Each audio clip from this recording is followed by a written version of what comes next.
বোতলটা একটু নাড়াও। যাও আমার জন্য চা করে নিয়ে আসো। পুরো 1 কাপ ভরে নিয়ে আসবে। 8 কাপ আবার এনো না। বাপের বাড়ি তো শিখিয়েছে শাশুড়িকে কম কম গেলাতে। যাও।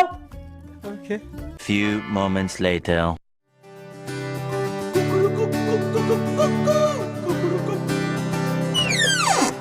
এই নিন মা চা। বাহ বাহ বাহ, আনতে আনতে অর্ধেক চাটা প্লেটেই ফেলে দিলে। আমি আর কি খাবো। ও তাই তো, ফুল কাপ চা চেয়েছিলেন তো তাই আনতে গিয়ে যাকগে আমি আর 1 কাপ বানিয়ে আনছি আপনার জন্য।